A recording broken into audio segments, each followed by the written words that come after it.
amigos, estamos nuevamente en línea para dialogar sobre su economía en este su primer programa del año 2026, en el que de alguna manera daremos continuidad a un tema abordado ya en emisiones anteriores, pues en una economía dolarizada de manera parcial o general se requiere de un mercado cambiario fuerte y bien concebido. En esta ocasión hablaremos sobre la dolarización parcial de la economía cubana y por supuesto sus impactos, necesidades y riesgos. Para el programa de hoy me acompañan dos invitados habituales, uno conductor, en un momento guionista, y otro nuestro profesor Andrés Martínez Ravelo. Muy buenas tardes. Buenas tardes. Y Boris García Guardero, quien es guionista, ya lo decía, de este espacio en línea. Buenas tardes a ambos. Sí, muy buenas tardes. Gracias por la invitación. Yo les propongo ahora hacer una breve conceptualización sobre el tema y de inmediato estamos de vuelta. La dolarización es un proceso en el cual una moneda extranjera, generalmente el dólar, sustituye total o parcialmente a la moneda nacional en el ejercicio de sus funciones dinerarias, medio de circulación, reserva de valor y medida de valor. Una creciente dolarización informal se convierte en un grave problema económico en la medida en que restringe el campo de acción de la política monetaria, cambiaria, fiscal, aumenta el riesgo cambiario y crediticio del sistema financiero y reduce el poder adquisitivo de los sectores poblacionales más pobres.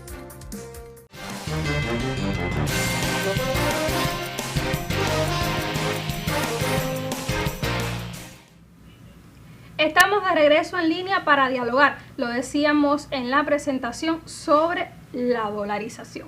Un tema que ocupa el espacio económico de nuestro país a través de medidas que ya se han anunciado en la nación. Boris, me acompañas en este espacio y antes de iniciar nuestro diálogo me comentabas las dudas, también las inquietudes que existen con respecto a este tema, no solamente en el ámbito empresarial, sino también en el ámbito familiar, doméstico. Sí, el profesor Andrés tiene hoy una buena tarea porque tiene dos apasionados a la economía, pero yo diría que dos aprendices, porque además no somos económicos. Y entonces, bueno, pues vamos a pretender que nuestro invitado nos aclare. Y profesor, hay una cuestión que a mí me llama mucho la atención en este sentido y es el término dolarización, ya sea bien parcial o sea total, aunque bueno, lo que se asume en Cuba es una dolarización parcial. Y me llama la atención porque, bueno, en estos tiempos de tantos términos que a veces se apartan incluso hasta de sus propios conceptos, yo decía, bueno, ¿cómo es posible dolarizar de manera parcial, pero dolarizar la economía cubana cuando el mundo quiere desplazar? Se han hecho incluso grupos, se han integrado países para desplazar precisamente la hegemonía del dólar. Pero además, el dólar es la moneda del adversario que hemos tenido por muchos años, que incluso dentro de esas medidas coercitivas, prohibiciones que hay sobre Cuba, está precisamente el uso o el no uso del dólar fuera de nuestras fronteras. ¿Cómo entonces dolarizar la economía? Y bueno, tiene alguna explicación ahora con este asunto del mercado cambiario, las divisas, pero yo quisiera que usted partiera de esa aclaración, que sé que no es una duda nuestra solamente, sino duda de algunas muchas personas. Sí, buenas tardes reiteradas a todos los televidentes, bueno, sobre todo ustedes, un placer estar aquí nuevamente, ¿no? Bueno, en primer lugar, Boris, creo que hay muchas preguntas dentro de la pregunta. Y ahorita cuando se hablaba en la introducción qué cosa es la dolarización, se decía que es el dólar u otras monedas.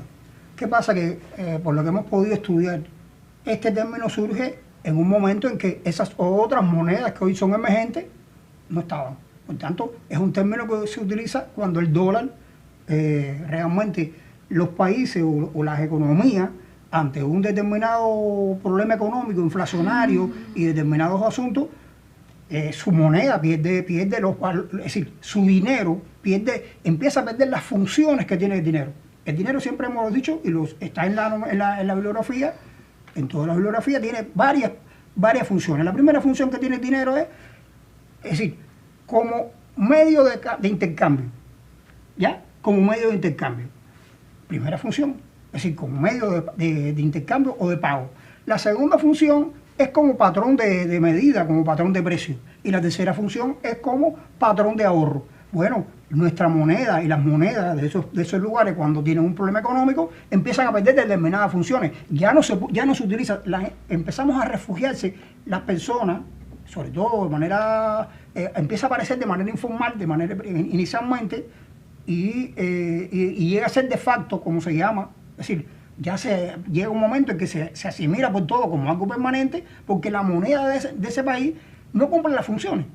Y eso nosotros tenemos que tenerlo en cuenta. Pero es decir, nosotros esta dolarización, primero, dolarización, porque usted está hablando del término general de la dolarización. La dolarización ha existido durante mucho tiempo, precisamente ante la situación económica que ha tenido el país. Ya, porque la moneda nacional ha perdido sus funciones. Primero como medio de pago, de intercambio. Y segundo lugar, como patrón de precios. Entonces, la necesidad de esos países en su momento, en ese contexto donde el dólar tiene una hegemonía y la sigue teniendo hoy la sigue teniendo porque en el intercambio internacional el dólar tiene una preponderancia tremenda por encima de yuan y por encima del rublo, que pudieran ser los competidores, y por encima de yen y por encima de la corona y por encima del euro, todo, por encima de todas esas divisas, el dólar sigue teniendo preponderancia hoy. Pero en ese momento, cuando surge el término, el dólar no existía ese avance que tiene el yuan.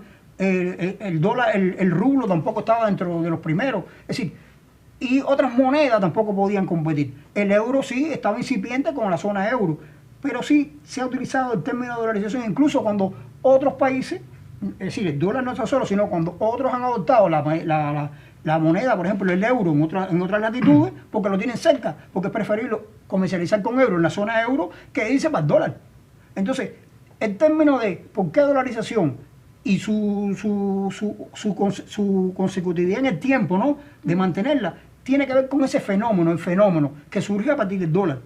¿Me entiendes? Y entonces es un término que hoy se utiliza. Ahora, decían, hay varios tipos de dolarización. La primera dolarización es esa que decía inicialmente, la que surge espontáneamente, la informal, y que puede ser de una dolarización de facto, es decir, por hecho. Damos por hecho que lo que tiene que circular es el dólar. Y ya, no hay una regulación estatal sobre el asunto. Ya. Ante la necesidad de ordenar ese asunto, porque ese asunto hoy entra a divisa en Cuba de manera informal, por la red de la remesa, a través del otro de las propinas, a través de lo que sea. Muchos flujos financieros que entran del dólar, circulando de manera informal porque se perdió esa confianza en el peso cubano. Bueno, ¿cómo la captamos? ¿Cómo el Estado en Cuba y en cualquier parte del mundo capta esa divisa para poderla utilizar en determinados elementos? Bueno, legaliza parcialmente el uso, y esa es la dolarización parcial, que se llama dolarización parcial de iure. Es decir, derecho por derecho, por derecho. Es decir, te dice, bueno, una parte de la economía va a estar utilizando, que es la parte el dólar, y otra parte de la economía va a seguir circulando la moneda nacional, la moneda del país. Profe, esa dolarización parcial es la que se ha establecido ya en el país. La que de Cuba. Y está el otro término que es la dolarización, que ustedes le llaman, o se estaba llamando total. No, es dolarización oficial, porque se oficializa que lo que hay es el dólar. Lo que se oficializa, y ese es el término, por ejemplo, utilizado del año 1904 en el Canal de Panamá o en Panamá. En el Ecuador también. En Ecuador, a partir antes que Correa, porque fue antes de que Correa tomara la presidencia. Y es lo que ha estado en la tendencia que hay en determinados países a tratar de hacerlo, de ir al dólar oficial. Ya, tengo estos dos elementos, hay otros países que también lo hacen, ahora no. Pero sí te digo, hay tres formas de dolarizar. Uno, la informal, que hoy está fuera de nuestra voluntad, ahí está. Manipulada, que es otro tema. La manipulación de esa, porque no podemos olvidarnos eso a la hora de tomar una medida. Esa dolarización informal ha sido manipulada por tasas de cambio que hoy no son las que realmente pudiera estar en la oferta y la demanda de ese mercado informal. Entonces, eso tiene una consecuencia mayor, amplifica la inflación que existe, la amplifica la especulación que existe, pero la amplifica.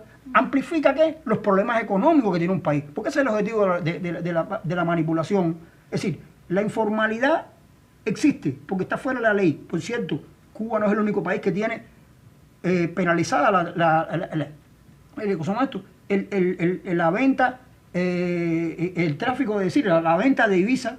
No, hay otros 19 países, por lo que he podido investigar, que también lo tienen. ¿Ya? Ahora, por eso es informal.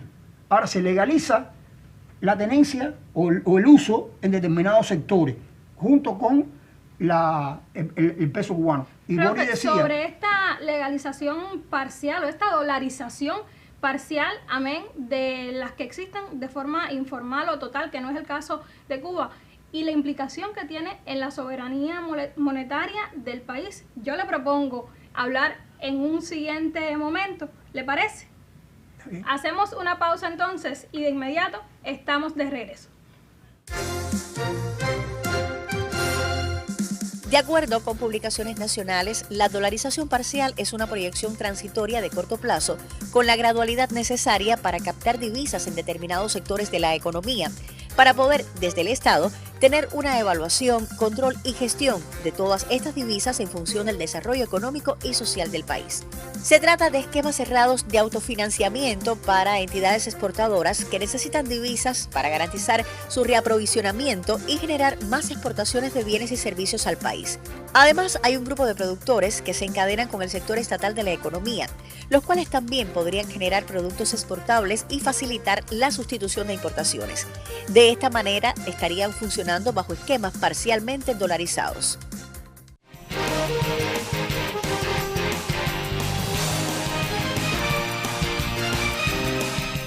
Estamos de regreso en línea, conversábamos sobre los tipos de dolarización. Andrés Martínez Ravelo hacía alusión al tema y también en la implicación que tiene para la soberanía monetaria.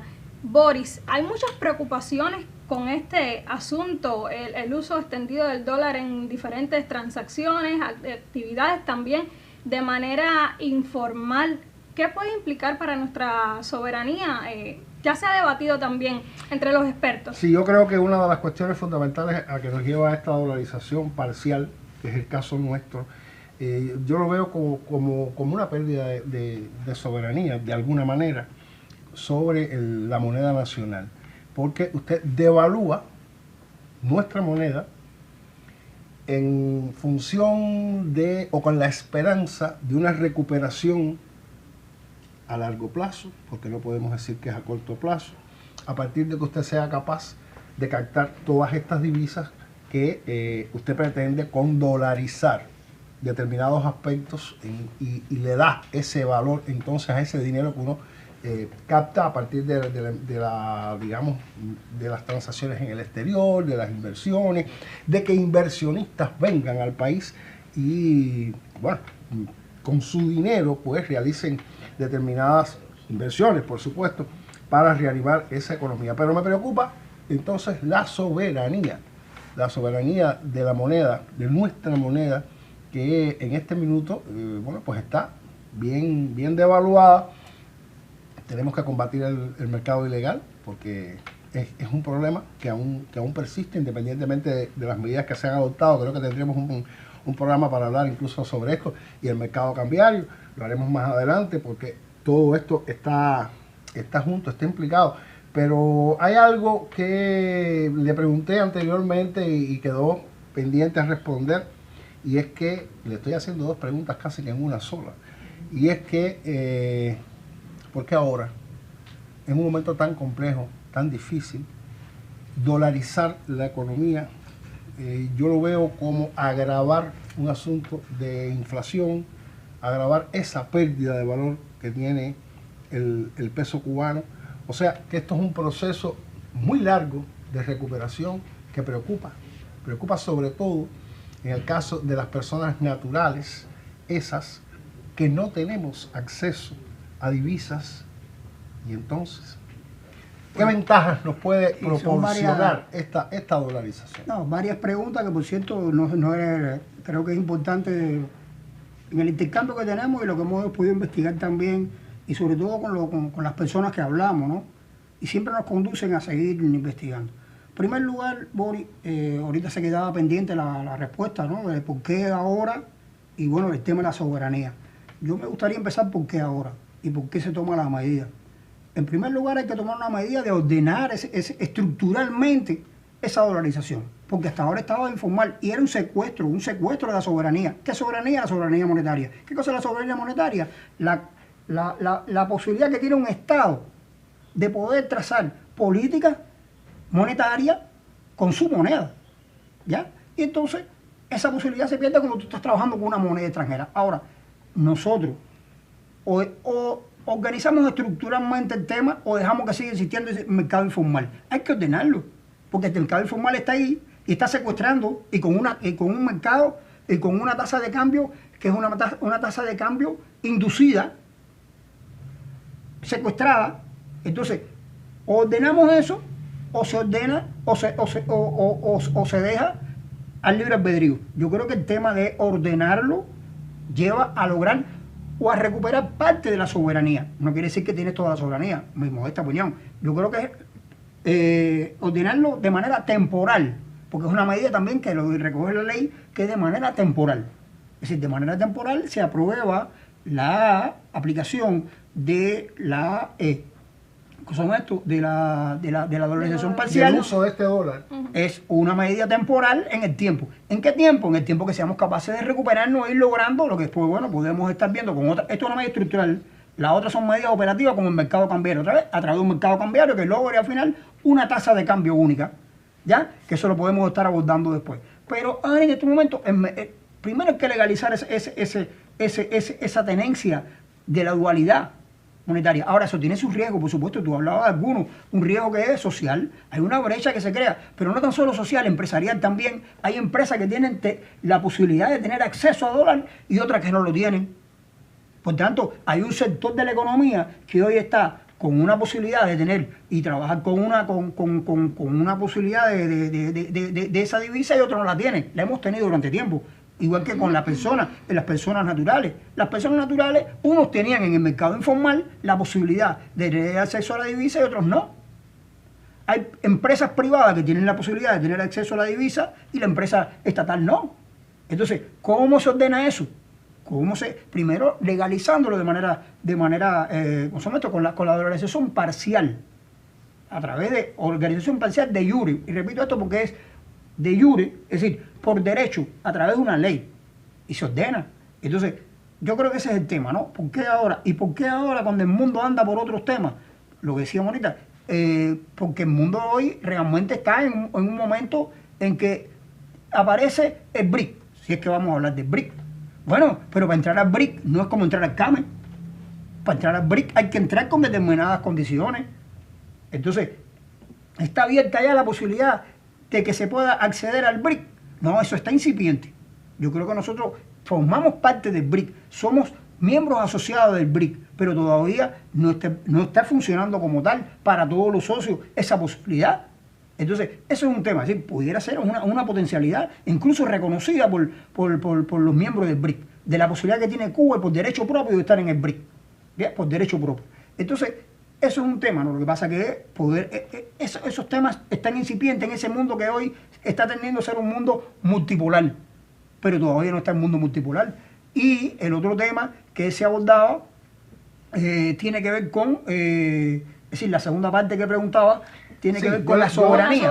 Bueno, la soberanía la estuve tocando ahí. Y el tema de por qué ahora. Creo que ahí está ligado muchas cosas, ¿no? Soberanía, ¿por qué? Porque yo creo que nosotros, en la medida que nos alarguemos en el tiempo, yo creo que eso, lo que tenemos que lograr es que sea, como dice la ley, temporal, con políticas públicas que lleven a eso, como esa que estamos hablando, que nos puede conducir a otro tema, como el mercado cambiario y otras medidas más. Y lo tercero, lo segundo, es que eso realmente no se extiende en el tiempo, demasiado, porque realmente tiene todas esas dependencias de que en un momento dado pierdes la posibilidad de emitir tu política monetaria como tiene que ser. En medio de este contexto, Boris lo decía, tan complejo, ¿es posible reordenar efectiva y eficientemente? ¿Qué se requiere para ello? Para ordenar esa dolarización de manera efectiva para que cumpla realmente el propósito con el que fue instaurada en el país. Bueno, yo creo que primero legalizarla es un paso de avance.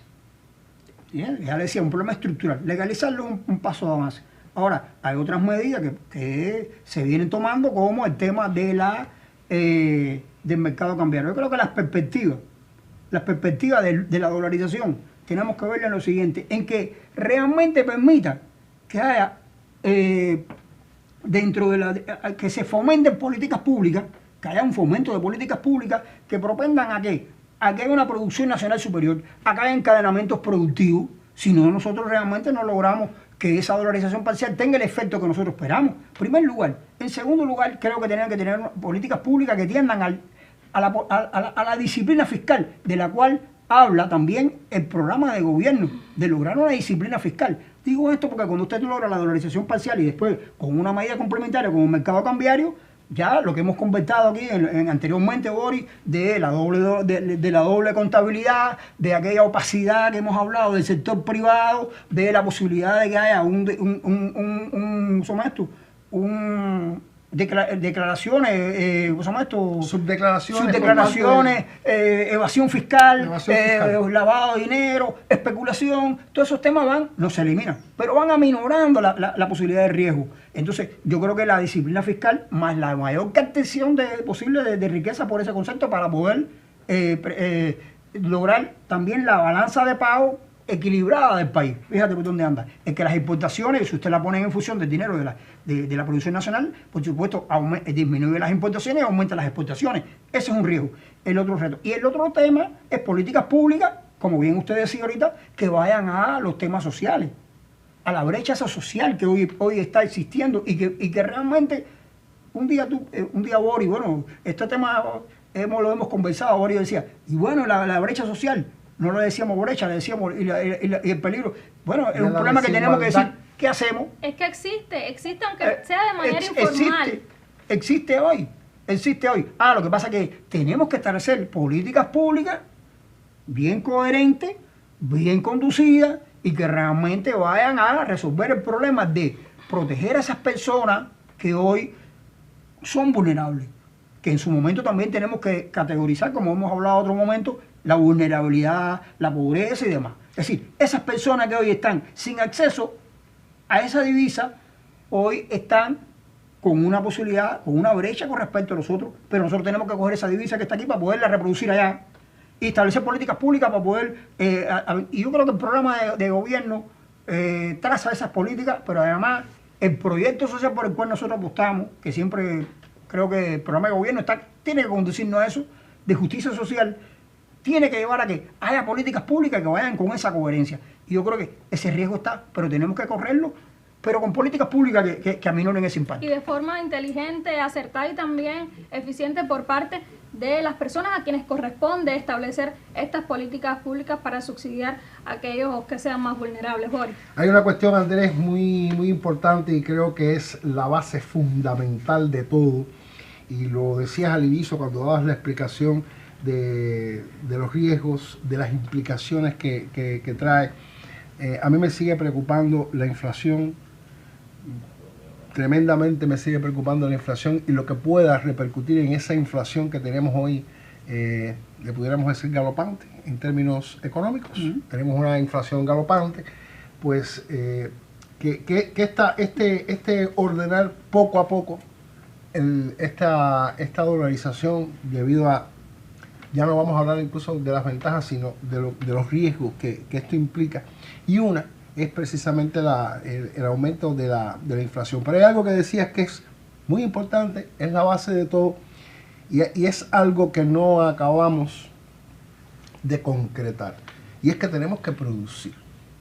Si no hay asociaciones productivas, si no hay encadenamientos productivos, si no hay un incentivo para producir, nosotros no vamos a lograr ni captar divisas, ni producir en esta moneda nuestra nacional para ese mercado que no puede depender de la divisa porque no es posible convertirlo ahí porque los precios serían elevadísimos.